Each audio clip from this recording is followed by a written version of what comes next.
Level पे implement होगा उसमें कुछ ना कुछ क्वेरीज आएंगी जब आप उसको यूज़ करते हैं। तो हम आपको एक ईमेल आईडी प्रोवाइड करेंगे, जो भी आपको पैकेज मास्टर में इश्यूज आते हैं वो हमें आप मेंशन ईमेल आईडी पे प्रोवाइड कर सकते हैं। जो भी आपके इनपुट्स रहते हैं, स्टेट हेल्थ एजेंसी के अंतर्गत मेडिकल एक्सपर्ट कमेटी है वो उस पर डिस्कशन करती है। डिस्कशन में जो भी हल निकलता है उसको हम अपनी हायर अथॉरिटीज़ को अप्रूवल के लिए भेजते हैं।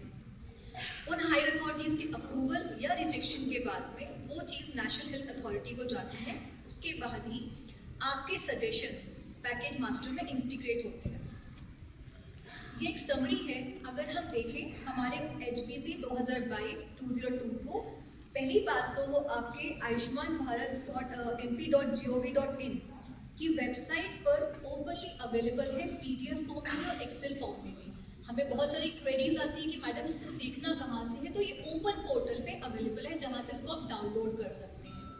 अगर आज की डेट में हम देखें तो HBP 2022 में हमारे पास तकरीबन 32 स्पेशलिटीज़ हैं, जिनके अंतर्गत 2899 प्रोसीजर्स मैप्ड हैं। अब अगर हम एंड टू एंड की बात करें कि पैकेजेस के रेट में क्या क्या हमारे एक्सपेंसेस इंक्लूड होते हैं, starting from the registration to the discharge of patient till 15 days, after 15 days उसके डिस्चार्ज तक हम उसकी सारे एक्सपेंसेस को कवर करते हैं। इसमें ध्यान देने वाली दो चीज़ें हैं, आपका 3 days prior to hospitalization and 15 days after discharge from the same hospital for the same ailment और द प्रोसेस जो भी उसने वहाँ पे ऑप्ट किया है, ये आपका इंक्लूड होता है। तो रजिस्ट्रेशन से लेके आपके जो भी प्रोसीजरल इनपुट्स होते हैं वो bed charges, medicine drugs charges, आपका pre and post hospitalisation, surgery या जो भी आपके कंसल्टेंट्स वहाँ पे ट्रीटमेंट प्रोवाइड करने के लिए आते हैं उनकी कंसल्टेशन चार्जेस, और जो भी वहाँ पे पैथोलॉजिकल या रेडियोलॉजिकल टेस्ट होते हैं वो आपका एंड टू एंड पूरा पैकेज के रेट में कवर होता है। अगर अब जो हमारा HBP 2022 है उसके अंदर बहुत तरीके के प्रोसीजर्स होती हैं।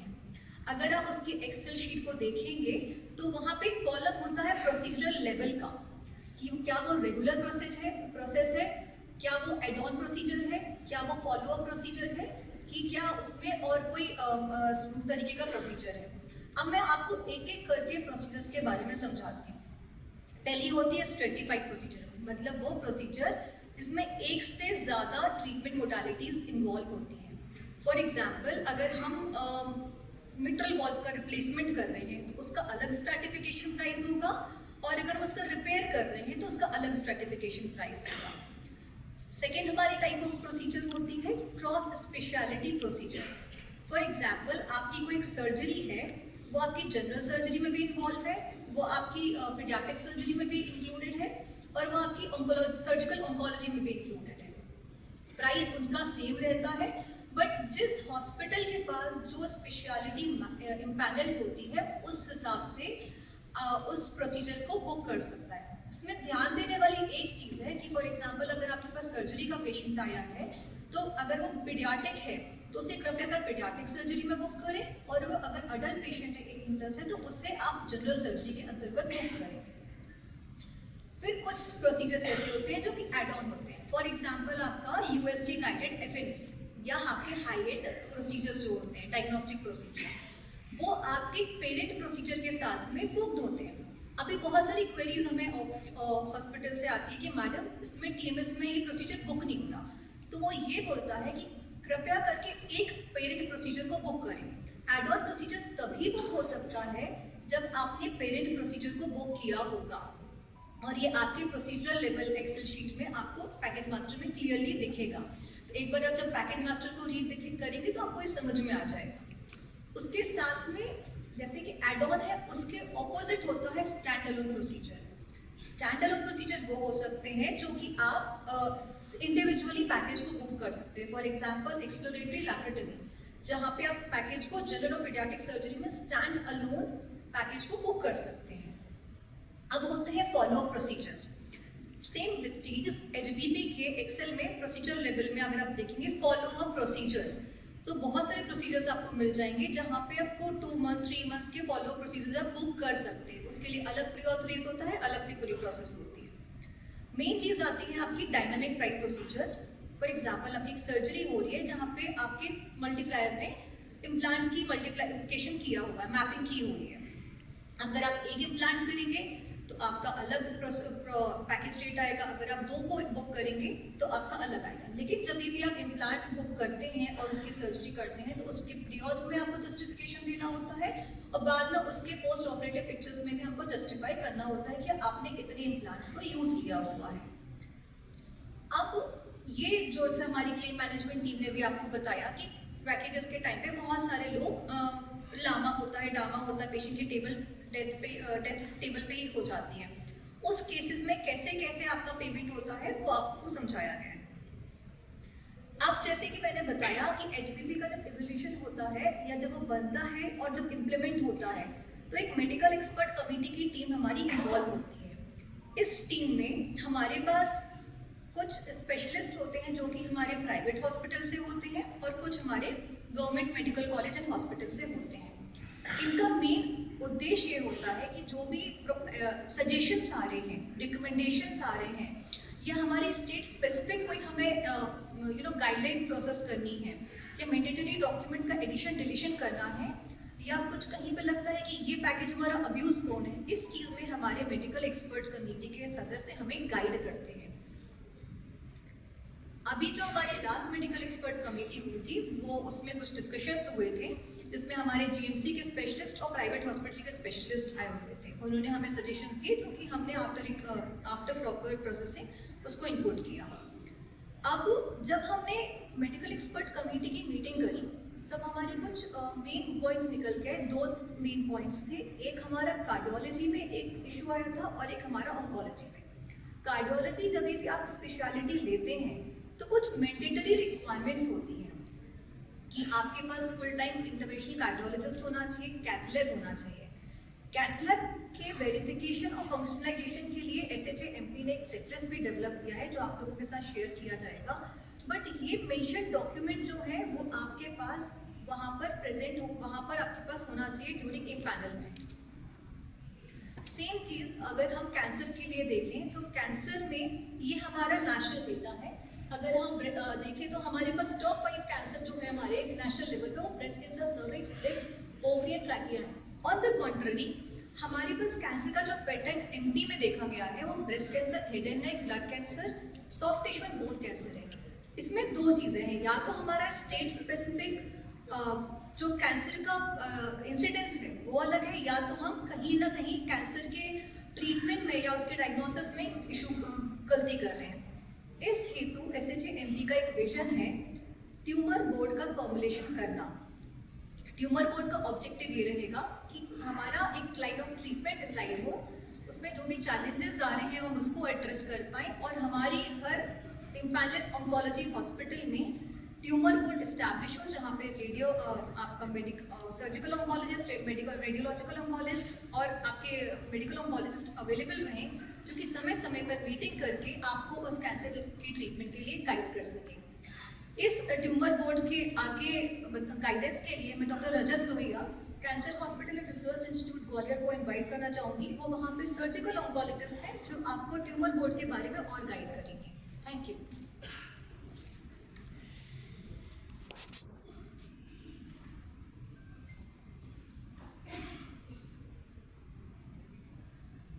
Thank you. Good afternoon everyone. I am doctor Rajat Lohia. मैं कैंसर सर्जन हूँ cancer hospital and research institute Gwalior में।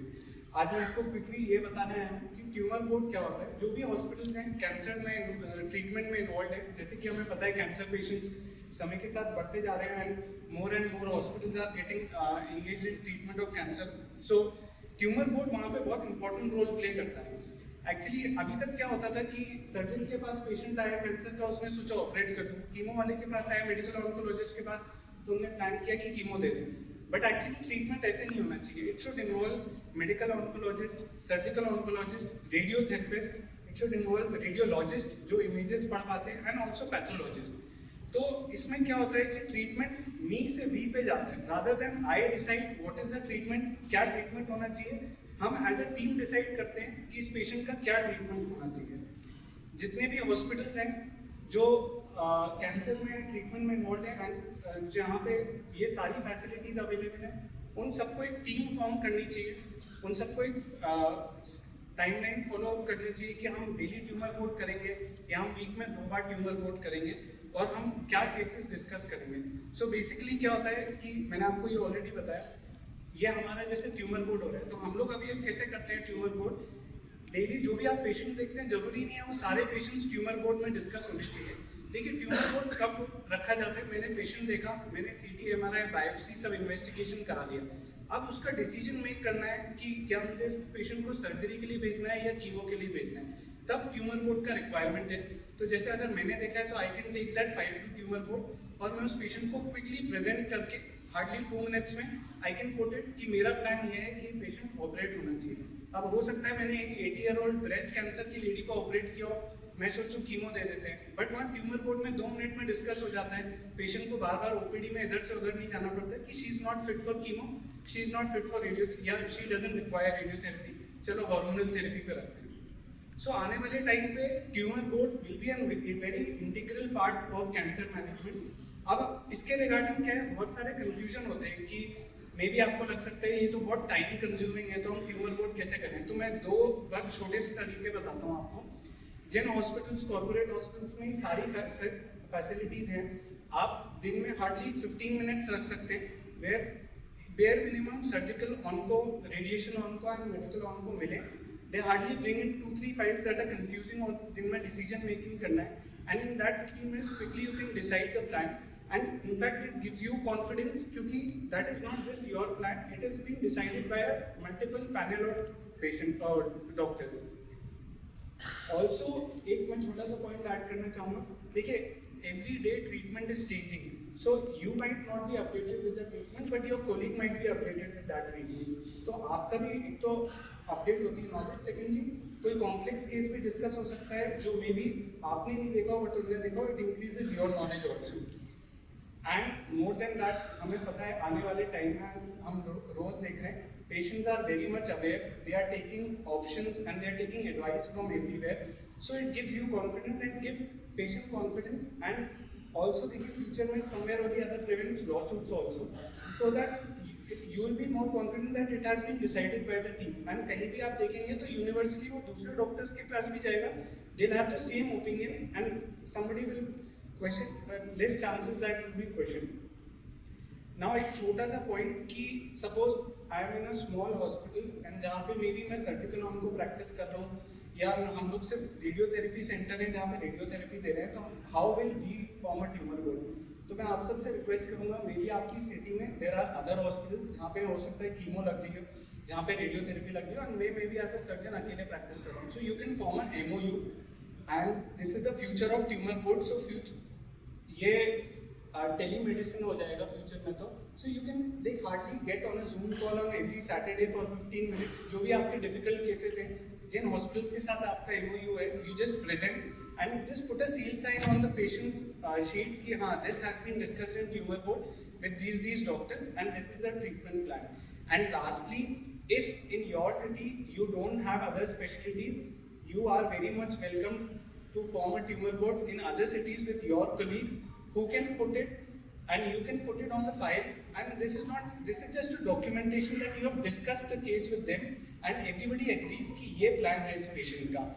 So in future मेरा पर्पस ये था कि in future tumour board seal and tumour board में भी आपसे पूछा जाए आयुष्मान में या maybe in other TPAs also कि what was it discussed. So this is the purpose, it just has to be discussed कि ये ट्रीटमेंट प्लान, एक बार इन्वेस्टिगेशन के बाद ट्रीटमेंट प्लान डिसाइड हो गया, you don't need to discuss it again and again in team. Thank you.